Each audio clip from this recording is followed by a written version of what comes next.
I'm Mathew Kerbis, the subscription attorney, and this is Law Subscribed, your dedicated source for all things subscriptions and the law. Thank you to my sponsors. See links to them in the show notes. Everything discussed is only for educational and entertainment purposes. Enjoy the show.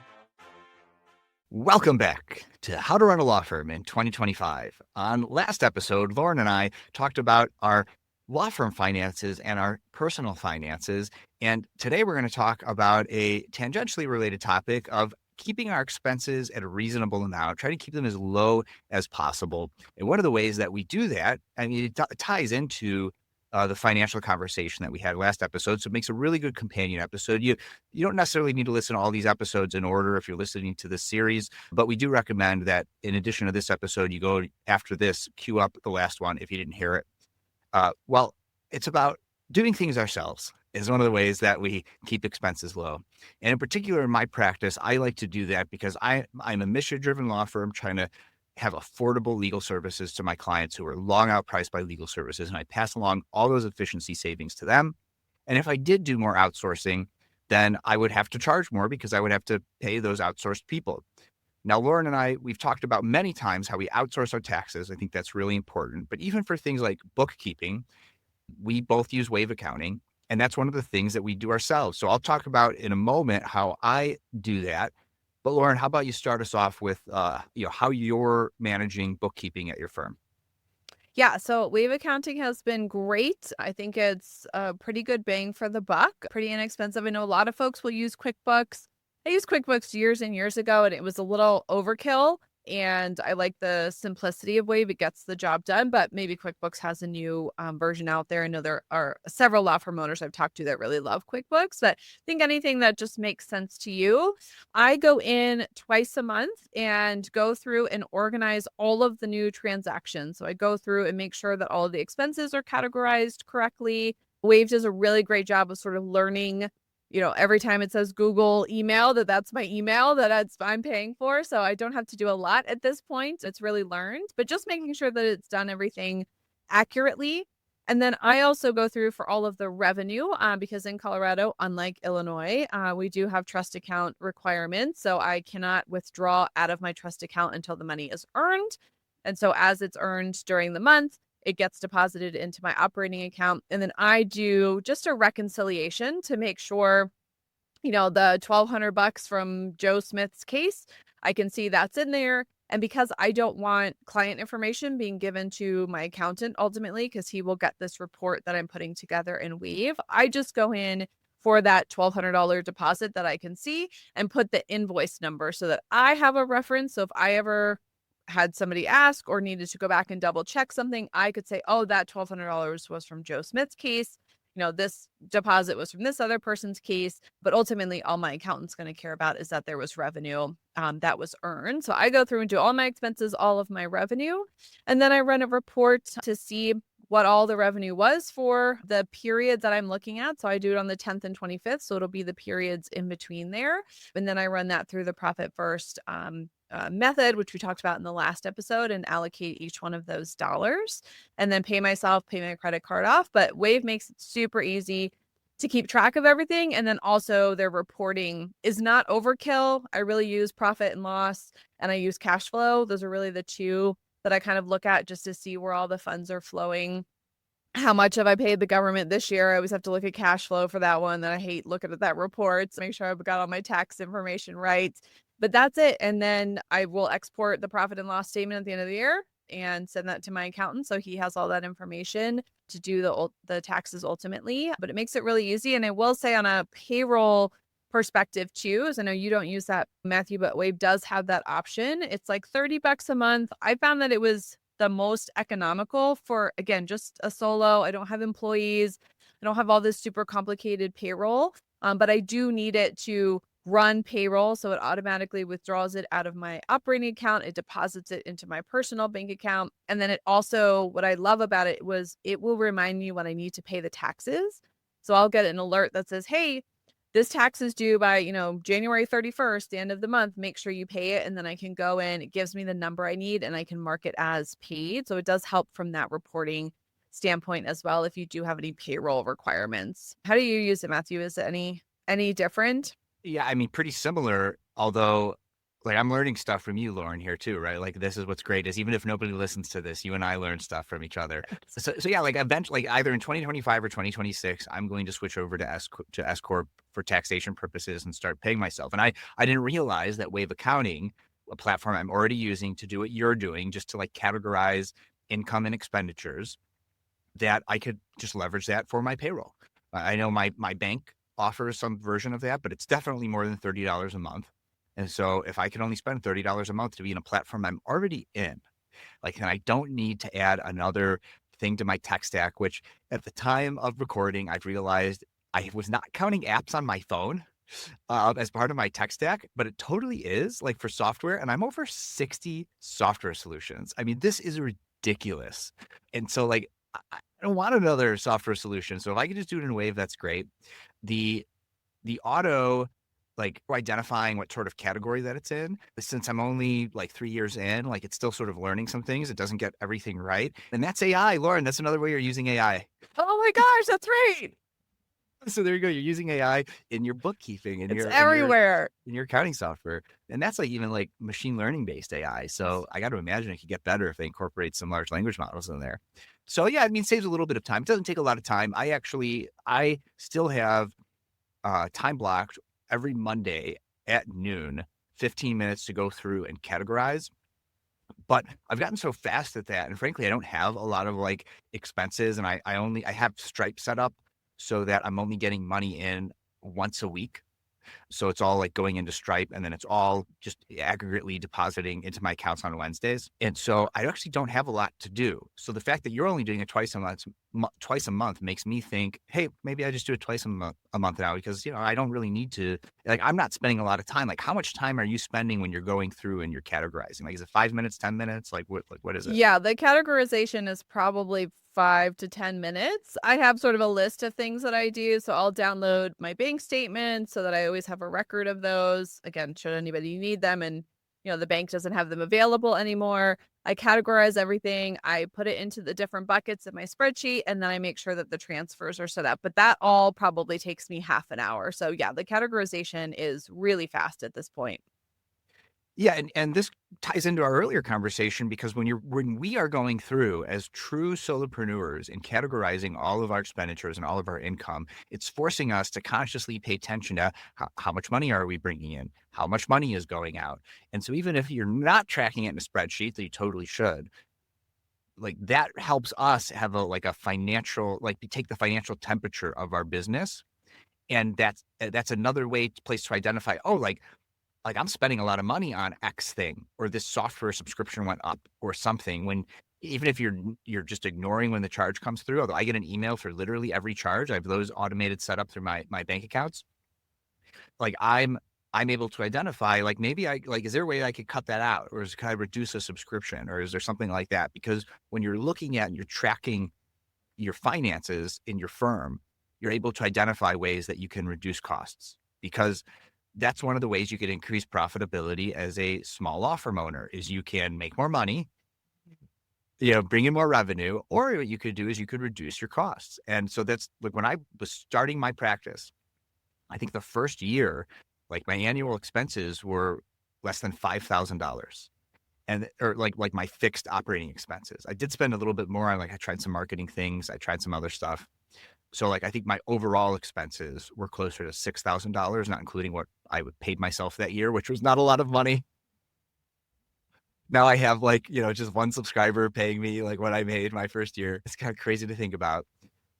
But that's one of the ways you could keep your costs low. When you keep your costs and expenses low, it just makes, I think it de-stresses running your business when, like, you know what your fixed costs are and keeping them low. And yeah, sure. Does that mean that, you know, I'm doing the marketing, that I'm doing the biz dev, that I'm doing the bookkeeping? Yeah. But if it only takes 5 minutes, 10 minutes twice a month, that's not a big deal. What are some other ways, Lauren, that you're trying to keep your expenses low? Yeah, I do as much as I can. I love being in the weeds of the business, so I don't mind doing the bookkeeping. I think it certainly helps, like you said, me stay on top of the expenses that go up. I can sometimes disregard the emails that, like, Google sent saying that my price was going to go up, and then I went in and went, why is this twice as much as it was last month? But then I can look at it and it doesn't go right 12 months or 24 months. And I'm like, oh, I've been paying this and not using it. So I like being in the weeds and feeling like I have a bit more control over the finances. I do all the marketing myself. It's a lot of creating videos and holding my phone up to my face and doing the editing on my own and posting it. Doing all of the, LinkedIn post, all of that. I mean, I do most everything. I think the only thing that I outsource is the tax, like accounting aspect of it. And I'm sure that there are folks out there who hate doing that stuff. I personally love doing most all of it. So it doesn't bother me. It's a little bit of a change of my brain waves that I'm not thinking about being a lawyer. I'm thinking about being a business person. So I like the differentiation of my time, but I just haven't been able to justify the expense, quite frankly. I mean, I know what my expenses are. They're higher than Matthew, so I'm always jealous when he tells how very little his are. But I realize that, there are in my particular practice areas, there are softwares that I need that aren't available like through the state of Illinois, right? So I don't have those kinds of resources. So I have to pay them and to be able to make the business run profitably. But when I look at, paying a marketing firm $1,500, $3,000 a month, like I can't justify that. Like marketing is fun. I get all these emails. I'm sure you do, Matthew, right? I get these cold emails of like, can we add 15 to 20 new clients? I'm like, no, I don't want 15 to 20 new clients. I'm good. Like I'm in a good spot. So I just can't justify the expense right now. And those expenses are steep, man, several $1,000s for someone to market when I feel like there's such great low cost, no cost options out there. As long as you put the time and consistency in, that's where I really feel like I'm investing in my business. And I'd rather keep that money, in the business and in my pocket. Yeah, it's the mindset of sustainability or growth. And you could kind of have both, right? But and I truly believe, I actually do. I've been convinced that if I wanted to, take out a business loan and spend $20K on marketing and advertising this year, I could probably double my business. Probably, right? But if I actually doubled my business, what would that mean? Would I have to hire somebody? Would I have to do other things? I have flexibility in my life right now. I could be the parent that when the kid is sick at daycare, I could go pick her up. And if I doubled my business, I had to hire somebody, I wouldn't actually be doubling what I put in my pocket. And so having a sustainable, slow growth curve is the mindset that I'm in with my business. I am not trying to be $1 million law firm. 500,000 will be enough for me. Once I hit that, I think I'm going to be like, okay, this is the sweet spot. And on my current trajectory, I will be at around the 5 to 6 year mark when I hit that, right? And that's not bad. And so will I be working more? Will I be outsourcing a little bit more, to hit that? Maybe, but not like a full-time hire type of person, which is a tease at our next conversation for the next episode, and how we're thinking about outsourcing. But that's where I'm at. I'm I have a lifestyle. I want to maintain that lifestyle. I would love to save and put more money away, but not increase the lifestyle that we have. Now, my wife has a slightly different opinion than me on that. That's it, but I think having that mindset is really important because it allows you to make certain strategic decisions in your business that will be different. Would it be cool to say I have $1 million law firm? You have to ask yourself, what does that mean? If am I pocketing 200,000, but if I'm $1 million law firm, I'm maybe pocketing 300 or 400. Is that really worth it? Or would you like to just make 500 to 600 and pocket 300 to 400, after all the other sorts of expenses? So you got to think about that and make a mindset decision. And if you're in the mindset of sustainability, lifestyle, supporting a lifestyle, still putting some money away, but the lifestyle is what matters, then you're going to mesh more with what Lauren and I are talking about. Now, that's not to say you couldn't take everything we're talking about and also apply some of these, attorney, law firm coaches, methodologies of marketing and advertising. But for us, it's just that's not why we do what we do. And that's not the mindset that we're in. I don't want to talk for you, Lauren, but that's the sense I got from you. These stupid Instagram ads about, yes, build $1 million, $10 million law firm. And you sit there and go, I don't know. Am I not doing it? It's just me. I'm not anywhere near that. And you have to ask, and I had to sit down and did it with, my partner too, of like, what's enough for us? Like, are we just going to be on the treadmill and continue to hit faster, faster, faster? Make more money, make more money, make more money, but at what expense? It may not just be the operating expense of your business or hiring somebody, but at what life expense are you going to have? And so I'm at the same boat. And so I'm so glad we're having this conversation and so many conversations, because I think we need more voices out there who go, I'm just okay being solo. Like, I'm just okay not having associates. I don't want staff. Like, I just don't want the extra overhead. I don't want the stress. I don't want to hire people. I don't want to manage people. Like, no, thank you. For, again, what costs? It maybe gives me 10% more in my pocket. Like, not worth it. I'd rather be able to take a half day off when I just don't feel like working. So I think it's really important when you run your own business, if that's your goal, great, go after it and have the $10 million business. Like, you do you, that's amazing, but you don't have to feel that way. And that's certainly not the only definition of success. So really knowing, for you, what is enough? And yeah, if you hit it, I think, Matthew, I was on the same trajectory about 5-6 years in. I kind of hit that sweet spot and went, I'm good. Like, I'm really good at this point. Did have my best sales month so far. Whenever this airs, maybe that will have been trumped. And you know what? It was amazing to celebrate. And I felt super proud and had that moment of like, I sold more than in a month than I sold in my first 2 years. Like, just one of those wow moments. Yeah. And then went, and now I have to do all this work. Like, now I'm stressing because I have way more work to do. And would I want to sustain this? Not really.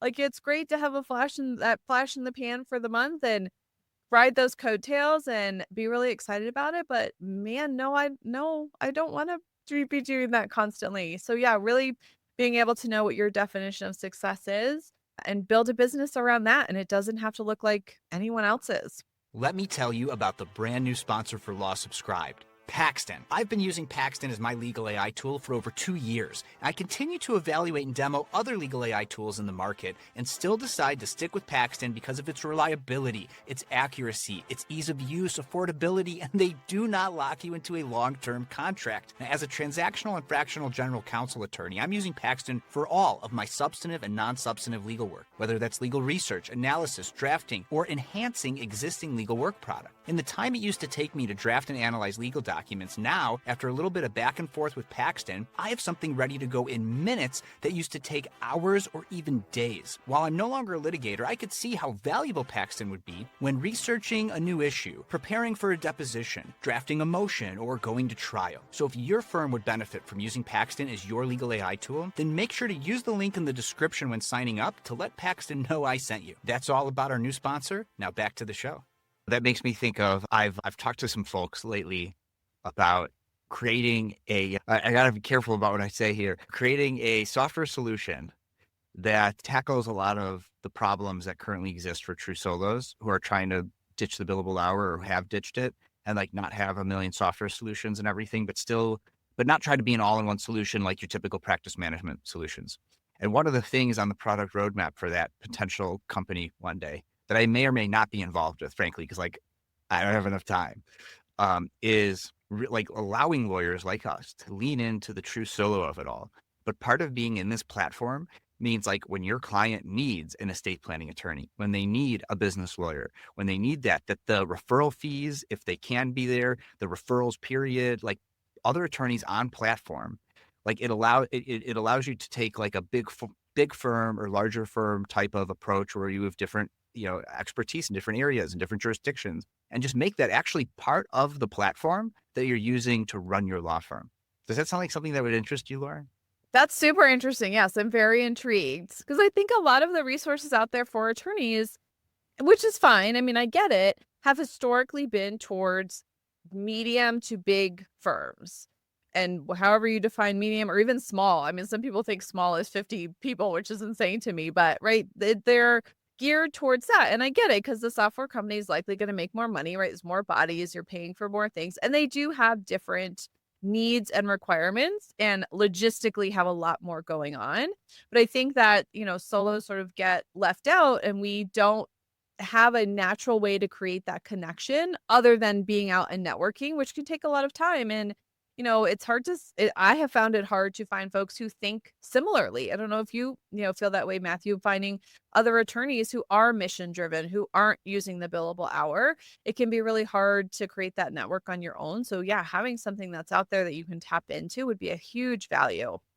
Right. In particular, if you're already using that piece of software, you're probably already in this mindset, right? Because it would be purpose built for something like that rather than just trying to be another all-in-one solution, right? Yeah, yeah. I mean, and I don't know other lawyers because most of them are just lurkers, as I'm sure you've experienced as a legal podcast host. Like, yeah, every once in a while, somebody reaches out to you, like, oh, this is so cool. And I'm like, I've had them on my podcast because like they've been inspired to like do the thing. But like, with the hundreds of, of listeners, with the tens of thousands of downloads of the pod, you'd think I'd have more interaction from folks, but I don't. So if you're lurking, if you're listening and you're lurking, Lauren and I would love to hear from you. Yes, please. Yes. There's dozens of us, maybe there's hundreds of us. I've interacted with close to 100 lawyers who are like us, Lauren, but I know there's more out there. I just haven't interacted with them. Let's talk about a huge thing, and that is being a virtual law firm without an in-person office. Like that is, if you just look at like the line items for most law firms, having a brick and mortar location is a major expense. Yeah. And you don't have to have that anymore. Nope. And I think, yeah, clients love it. I don't think I've ever had someone, at least to my face, say they didn't hire me because I didn't have an actual office. They really loved when I was like, no, I have a virtual office. I come to you. So where do you want to meet? As long as it's public location, got to be aware of my safety. And everybody usually is really respectful about that. They love it. And like you said, using these things that may appear when you look at the traditional model or you talk to, most of the folks in the profession, you have to check off these boxes and you don't, it can be very easy to feel less than, or like, I'm not a real attorney. I don't have a office you can go to. But really, when you pass those benefits on to the client, it really makes you a better attorney, I think, and more client focused. And so I have toyed with it for years. I'm like, I need an office. I'm not legit yet. That voice still gets in my head too. But this last year, something happened where it clicked and I was like, I don't care anymore. I'm embracing it's totally virtual, and clients love it because I can serve them better and get to where they are and they don't have to drive across town. And like you, Matthew, I tell them I'm passing the savings on to you. You're not paying for my, 30th floor, marble floor, beautiful law office, which I love visiting, but my clients don't want to pay for that. Yeah. Yeah. And what I do on occasion is I'll do house visits, or we'll meet at the local coffee shop, or like we'll meet somewhere local. And that's always more convenient for the client. And they can't believe it. They're like, really? Like you'll come over? Like to pick up the original, because in certain circumstances you kind of need an original, or you get a check from like a real estate transaction and it's like, oh, I'm already going to be there, or I'm going to go pick up my check, so I might as well pick up yours, right? And they just love that customer service. And like, here's the thing, like I could see some lawyers who like charge their clients a lot of money and they're serving a super high net worth individual or like a CEO of a company or something, and then like that person may look down on them for doing something like that. I'm not serving those clients. I'm serving everyday people and small business owners who are also like getting into the weeds in their business, and they get it and they appreciate it. So part of it is like, who are your ideal customers and who are you serving? And if there's good overlap there, then that's great. Look, I've had some clients who they're looking for a deal and they want white glove service. I've just had to tell them like, look, like that's not like that. This is a different kind of law firm.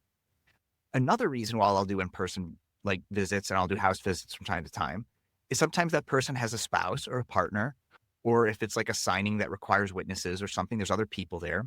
I once did a simple estate plan signing at like a volunteer board meeting, because it's like, that's great. Like my witnesses are going to be there. I'm already volunteering for this thing. I was like, yeah, I'll come. Let's do it. And I was so on board for that, because that's almost like marketing for me. Now here's like, 10 other people that are like, hey, like what's happening here? Oh, this is my lawyer. He does board meeting visits to like get stuff done, and on a weeknight in the evening, right? And so why not? Like you might as well do something like that. It's just marketing. Like I think of all those sort of opportunities as like doing the house visit, doing that. Well, they're going to leave a great review. or they're going to talk about, me so positively because I left a good impression because I went out of my way. Now, granted, 80% of my business is local, even though I'm a virtual law firm, but people hire you because they know, like, and trust you. So I'm able to do that for certain clients. For me, I do have like a local WeWork style place, and I can't remember if I've talked about it or not in previous episodes, but it's called Brick and Mortar. It's very local to the Chicago area, so you're not going to find them in any other place unless you're in the Chicago suburbs and the north suburbs in particular. I think they're expanding more west. It's $45 a month for a mailbox at a place that I could actually go and meet clients because I could rent a conference room for $25 for an hour. And I think the day passes, at least at the time of recording, are $25 if I just want to work there for the day. And like it's it may even be it might be more, it might be less, but like whatever the weekly or monthly rate is, it's like a fraction of that, right? So if I want to work there every day, maybe it comes down to like $5 or $10 a day, right? It's like much more affordable. So even if I wanted to go into an office every day, it's not that expensive. And my potential clients are at that office, right? Because like we're talking about solopreneurs, small business owners, or just like people who are like working for a company remotely and they want an in-person office space. There's another one local called Venture X, but they skew more higher end. So they're looking for like that enterprise company that has local employees that they could have like a home base where they could all go together. So I'm not going to pay that high monthly rate, but I will pay this local one. And what's really cool is I could bike, I could scooter, I could walk to this location. Walking would be like 25 minutes, but I could walk, if I really wanted to. And when I'm in town, I'm going to the bank, which doesn't happen a lot, but it does happen sometimes if I need to get cash, which is rare. If I'm going to, the grocery store, if I'm going to other places, like I could check my mail. Like I don't have to go out of my way to check my mail because everything's in town. So if you live in a smaller town and you have that kind of opportunity, like it's like having an office without having an office. And I could actually have like a cool looking address on my business card. I don't, but I like when you search for my firm, like it comes up and it's like not a home and in Google Maps, right? So that's cool too. And it's only costing me $45 a month. And so that is an option. And that frankly, I help clients start businesses, and I mean, they're paying thousands of dollars a month if they're a brick and mortar location. So I've seen what those costs are. And I tell them how, like, if you keep expenses low with everything else, but if you need a location, like that's, I can't help you with that one too much. I can help you negotiate the lease, but I can't, you're going to need to spend that kind of money.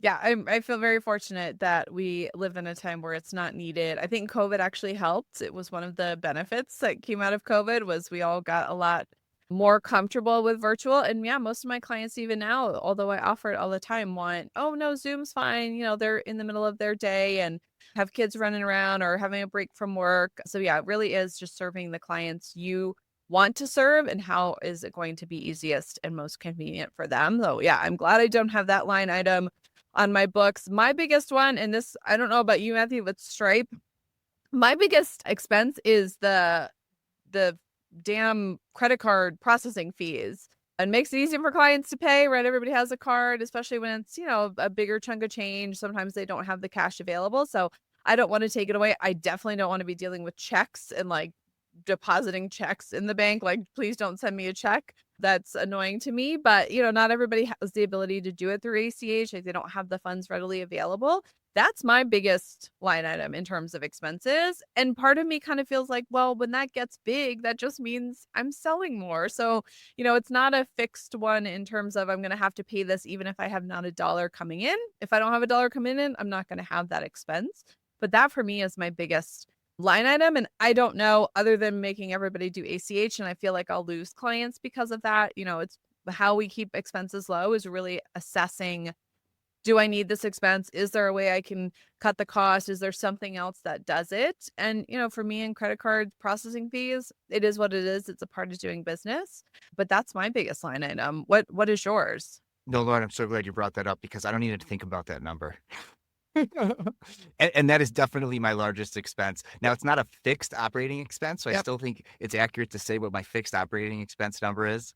But if I factor that in, my operating expenses are going to be much more, right? Because like 3% of like what my revenue is, like, geez, that's a large number, right? Totally just worth it. Cost of doing business. I don't even think about, I don't like to even think about that number because it's it's the opportunity cost of zero friction for payment is just totally worth it, right? Yeah. 100% worth it. Like, even if they made it 4%, please don't make it 4%. Like, I mean, I think there's enough competition in the space that I could find like another provider. I frankly, I have an account with Confido Legal. If I ever needed to do like credit card payments or ACH transfers or something that there is a percentage taken, but it needs to go into a trust account, I have an account with Confido Legal for exactly that purpose. And if that ever happened with Stripe, I know I could, like, if Stripe increased the price, I could just go to Confido Legal because I think they're at a competitive price point. So I think instead of like, 2.9%, they're like 2.95 or like 3% or something. And they don't take the 30 cents per transaction. Right. So I would just go to a competitor at that point. And I would have to stop using SweetDash because Confido Legal doesn't integrate. But I don't love SweetDash at the end of the day. It's a 7 out of 10. Like, it's good. But it's not like, I wish there was a better solution, which is why I've been having these conversations with people about maybe building a better solution.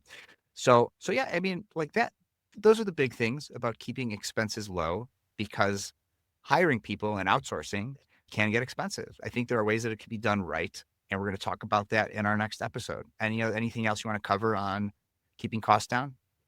No, just I think we talked about this in a past episode, but just a reminder to regularly assess it.